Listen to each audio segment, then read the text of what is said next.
చాలా అందంగా ఉన్నావు. నీ క్వశ్చన్ చెప్పనా? ఒక అమ్మాయి చీరలో ఎందుకు అంత అందంగా కనిపిస్తుందో నీకు తెలుసా? ఎందుకంటే చీర పొడవు ఏ స్త్రీ ధరించిందో చెబుతుంది కాబట్టి. ఆ చీర అందమైన నడుం నుంచి స్టార్ట్ అయ్యి అలా భుజాల మీదకు వెళుతుంది కాబట్టి అందుకని దాన్ని చీర అవుతుంది. అది మనకు మాత్రమే తెలుస్తుంది. అప్పుడు అది బయట అవుతుంది. అది మనకు మాత్రమే అనిపిస్తుంది. ఈ బయట కింద పడిన వెంటనే నాకు తెలిసి నువ్వు చాలా అందంగా ఉంటావు. నువ్వు కూడా ఆ కీర్లో యాలకులానే ఉన్నావు. నువ్వు కూడా దానిలాగే కొరికేయాలనుంది. మరి కొరికే మరి.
దీపక్,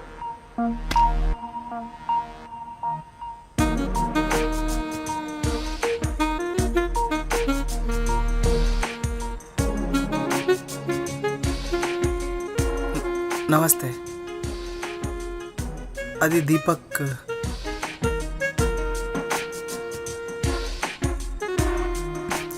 నీ ఫ్రెండ్ దీపక్ అతని ఇంట్లో లేడు. అయితే రండి, నేను మిమ్మల్ని డ్రాప్ చేస్తాను. నా బైక్ బాగానే ఉంటుంది, నేను కూడా బాగానే తోలుతాను. యాక్చువల్లీ తను లేడు కదా, అందుకని.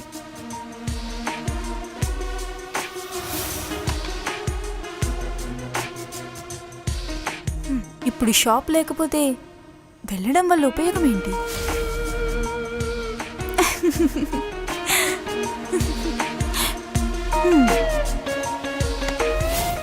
ఇంకెప్పుడైనా.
అరే, నువ్వేంటి ఇక్కడున్నావు?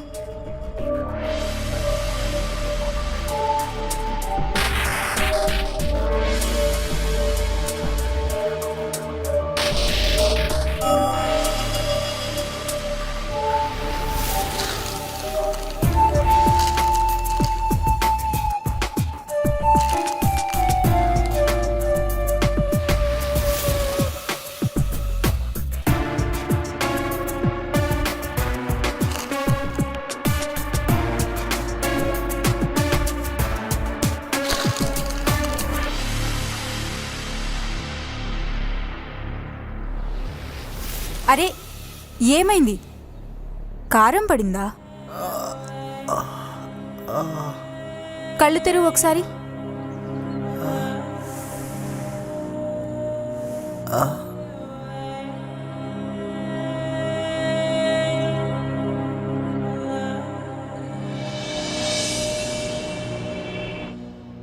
ఏ రాజా, మన టమాటా కొన్నాం కదా? అరే కొన్నావులేరా బాబు, ఎప్పుడు నువ్వు మర్చిపోలేదు కానీ. నానా నానా దీపు నాన్న, త్వరగా షాప్ దగ్గరికి రా. మనం శుక్ల అంకుల్ వాళ్ళ ఇంటికి వెళ్ళాలి. సరే నాన్న, బయలుదేరుతున్నా. అరే రాజా, ఈ కూరగాయలు ఇంట్లో ఇచ్చేసేయి. నానేదో పని ఉందని షాప్ దగ్గర రమ్మన్నా, నేను వెళ్తున్నాను. త్వరగా ఇంట్లో ఇవ్వు, అమ్మ చేయడానికి ఏమీ లేవు, లేదంటే కిచిడీ చేస్తుంది. సరే తొందరగా వెళ్ళు, నేను సాయంత్రం కలుస్తా.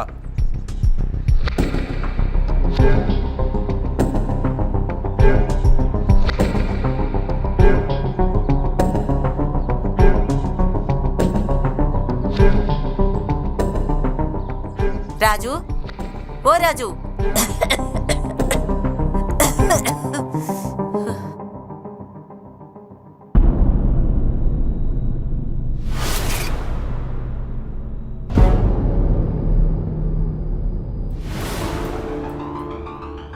సరుకులు పెట్టడానికే వచ్చావా లేకపోతే ఇంకేదైనా?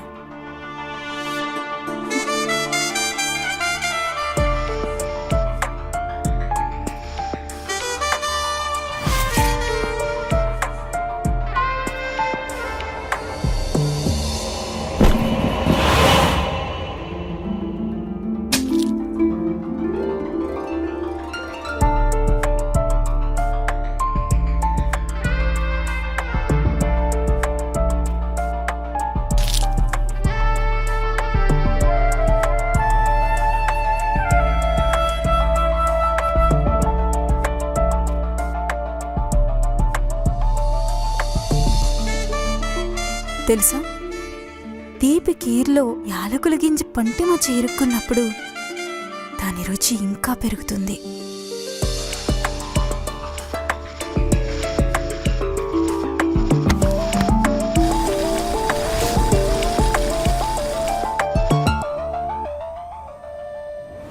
నేను ఇంకా ఎంతకాలంగా రానే రహస్యంగా కలుసుకుంటాను. కలలు కరడానికి పెద్దగా ఖర్చు ఉండదు, కానీ దాన్ని నేర్చుకోవడానికి దానికి డబ్బు ఖర్చు అవుతుంది బ్రదర్. నేను ఎంత ప్రేమిస్తున్నానో నీకు తెలియాలి కదా. కానీ మన ప్రేమని మనం నిజం చేసుకొని తీరాలి. అరే రాజు, దీనికోసం మనం డబ్బులు సంపాదించాలిరా. ఇప్పుడు రాణి గారు ప్రేమలో పడ్డారు కాబట్టి ఇప్పుడు మనం రంగంలోకి దిగిపోవాలి. మీరు ఆల్రెడీ డెసిషన్ తీసుకున్నారు కాబట్టి ఇంకా మాట్లాడడానికి ఏముంది? ఇంకంతా మీ ఇష్టం. అయినా ఇది మీ జీవితం కాబట్టి నిర్ణయం కూడా మీదే. అయినా నేనెవరిని మీకు చెప్పడానికి? నువ్వే నా జీవితం. నా జీవితం మొత్తం నీతోనే గడపాలనుకుంటున్నాను. నేను ఇదంతా నీకోసమే చేస్తున్నాను. ఇప్పుడు ఎంతకాలం నేను నిన్ను రహస్యంగా గమనిస్తూ ఉంటాను. మనం చాలా ముందుగా ఆలోచించాం. అది నువ్వు వద్దనుకుంటే దయచేసి నాకు చెప్పేయి. మనం కలలు కనడం ఆపుదాం. అలా అవ్వదు కదా. నేను నేను కలవాలి కదా, అంతే. నేను కలవాలంతే. అరే రాజా,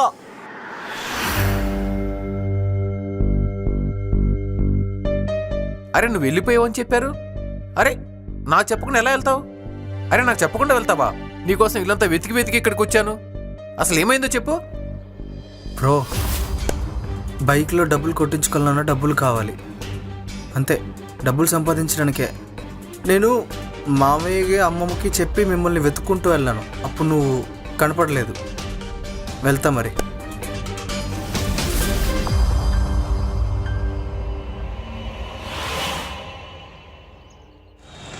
దీపు అక్కడికి వెళ్ళిన తర్వాత ఏదైనా వార్త ఉందా లేదా?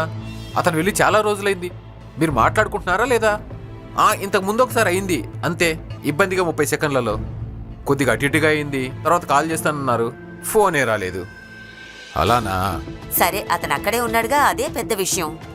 ఏమైనప్పటికీ బయటికి వెళ్ళి డబ్బు సంపాదించడం అంత సులభం కాదు. మాకిక్కడ చేయడానికి పెద్దగా పనేముంది, షాపుల చుట్టూ ఎప్పుడు తిరగడం తప్ప. నేను ఇక్కడ ఒంటరిగా ఉంటున్నాను. అరే నేను ఇక్కడ ఉన్నప్పుడు నేను ఒంటరిగా ఎలా ఉండనిస్తాను చెప్పు.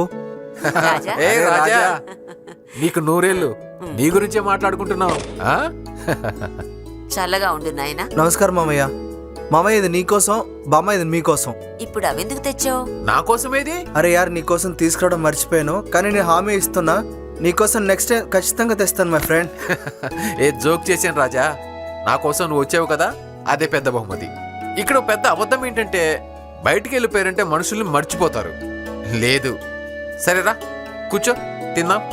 సరే, అది నేను చేతులు కడుక్కొని వస్తాను. సరే వెళ్ళు.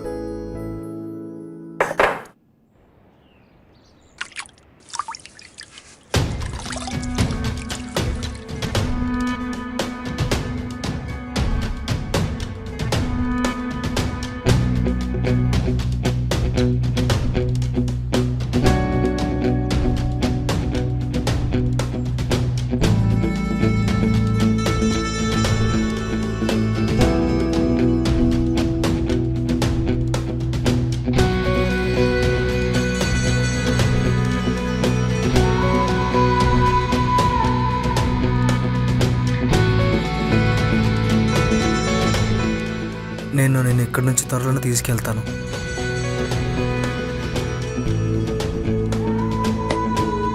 ఇది నీకోసమే.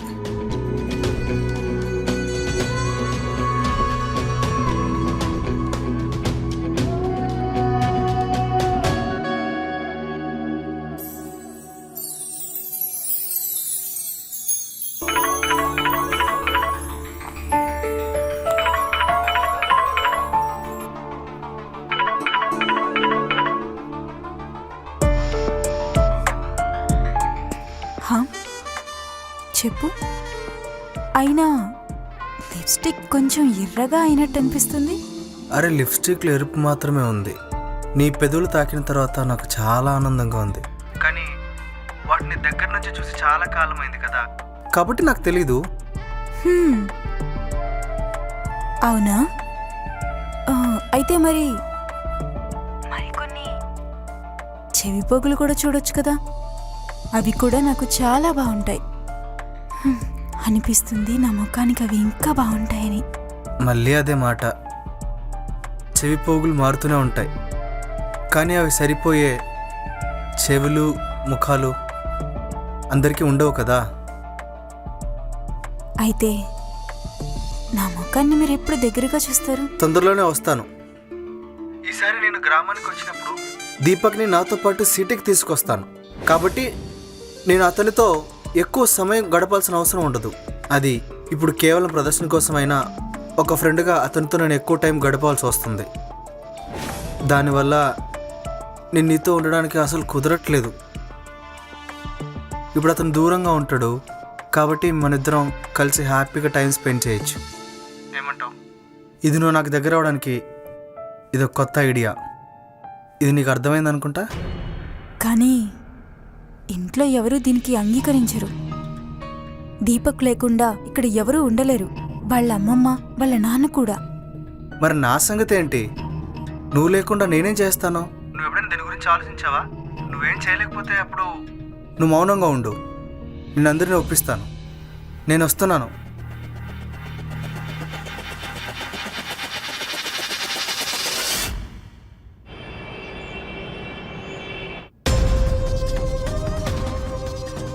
చూడు మావయ్య, మీరే ఆలోచించండి. మీరు మీ పని కోసం సిటీకి వెళ్తూ ఉంటారు, నేను బయటికి వెళ్తున్నాను. ఈ ఊరిని వదిలిపెట్టాను కదా, కానీ ఇప్పుడు ఒక మంచి లైఫ్ కావాలంటే బయటికి వెళ్ళాలి కదా. నేను డబ్బులు సంపాదించాలంటే ఖచ్చితంగా బయటికి వెళ్ళాలి కదా. అమ్మమ్మ, ఇప్పుడు నువ్వు బయటికి వెళ్ళడం చాలా ముఖ్యం.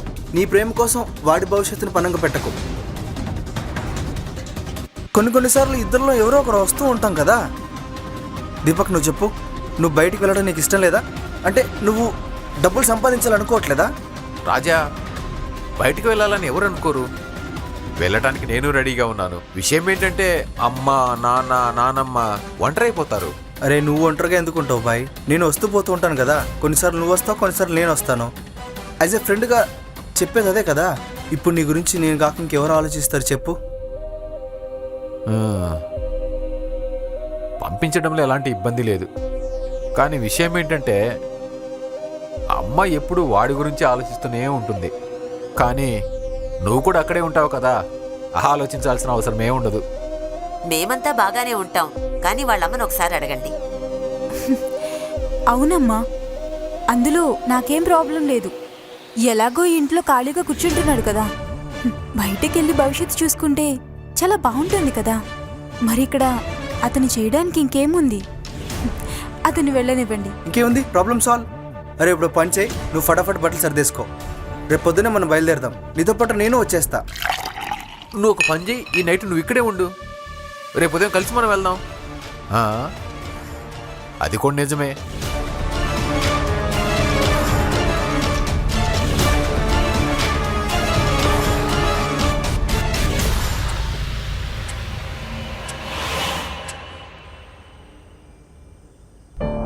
దీపక్ని నాతో పాటు నగరాన్ని తీసుకెళ్తున్నాను, ఎందుకంటే మన ఇద్దరికి మాట్లాడడానికి అవకాశం ఉంటుందని. ఏదో ఒక రోజు నేను నిన్ను కూడా తీసుకెళ్తాను.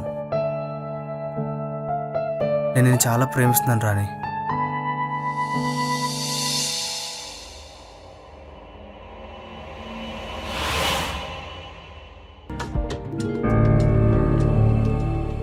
నమస్తే, నేను సుశాంత్ సింగ్ మీ ముందుకు తీసుకొచ్చాను మరో కొత్త కథ.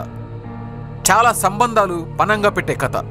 ఈ కథ ఇప్పుడు ఎలా ఉందంటే ప్రతి బంధం ప్రమాదంలో పడే స్థితిలో ఉంది. రాజా రాణి మధ్య సంబంధం వాళ్ళిద్దరిని ప్రమాదకరమైన దారిలోకి తీసుకువెళ్ళింది. దీపక్ను సంపాదన కోసం నగరానికి పంపించి వీళ్ళు రహస్యంగా కలవడానికి కుట్ర పన్నారు. వీళ్ళిద్దరి మధ్య సంబంధం అన్ని పరిధులను దాటిపోయింది. ప్రపంచానికి నిజం బయటపడినప్పుడు ఏం జరుగుతుంది? ఇక్కడ అమ్మమ్మనిగా పనిచేస్తుందా? ఆమె అనుభవం ఈ మోసాలను బయటపెట్టగలదా?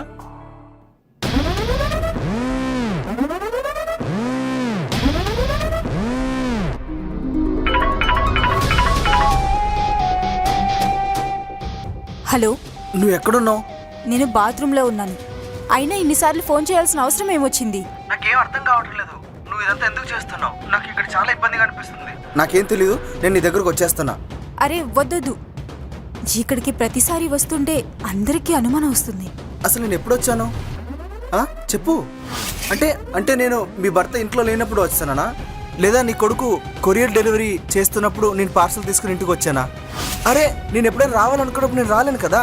నువ్వు లాస్ట్ టైం వచ్చినప్పుడు అమ్మ చాలాసేపు అడిగింది నువ్వు ఎందుకు అంతసేపు రూమ్లో ఉన్నావు అని చెప్పి. మరి ఇప్పటి వరకు నువ్వేం చేస్తున్నావు? ఈసారి నీ వయసు ఎంతని అడుగు. అరే వాళ్ళు ఏదో ఒకటి మాట్లాడుతూనే ఉంటారు, ఇంకా వాళ్ళు దేని గురించి మాట్లాడుతూ ఉంటారు. అందులో ఎటువంటి ప్రాబ్లం లేదు. ఒక్క నిమిషం ఆగు. ఇదేనా, ఇంకేమైనా ఉందా? అరే ఇంకేం లేదు పిచ్చోడా. ఇంకేదైనా ఉంటే, ఏదైనా జరిగితే నీ దగ్గర దాచిపెడతానా? అయితే సరే, నువ్వొక పని చే. అయితే రా, ఈసారి ఎక్కువ సౌండ్ చేయకు. అండ్ ఇంకో విషయం గుర్తుపెట్టుకో, సురేష్ ఎప్పుడైనా రావచ్చు. సురేష్కి అంత సీన్ లేదులే, నన్ను అసలు పట్టుకునేవాడే లేడు. చాలా త్వరగా వచ్చేస్తాను.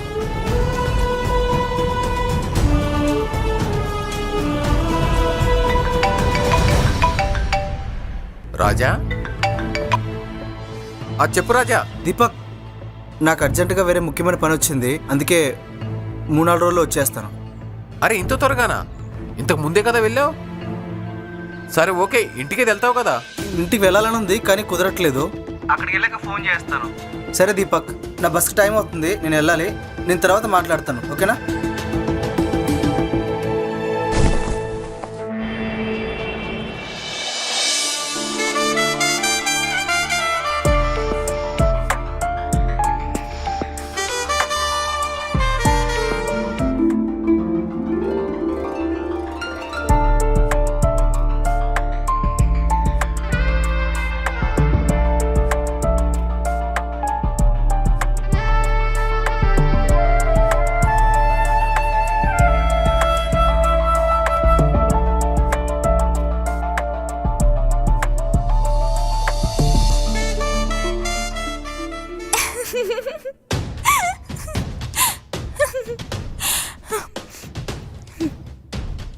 నువ్వు నన్ను చూసి నవ్వుతున్నావా?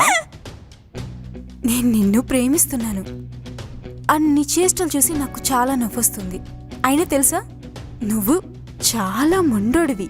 నీకు తప్పు ఒప్పు అనేది ఆలోచించకుండా నీకు కావాలనుకునేదే నువ్వు చెయ్యాలనుకుంటావు. అయితే ఇప్పుడు చెప్పు, నాకేం కావాలో? బహుశా నేనేమో. నేను ఇప్పటికీ దాన్ని పొందాను. మరి ఇప్పుడు ప్రశ్న ఏంటంటే దాన్ని పూర్తిగా పొందాలని. దాన్ని కూడా నేను మీకు త్వరలోనే అందిస్తాను. ఎందుకంటే నేను నిన్ను పొందుతానని ప్రామిస్ చేస్తున్నాను.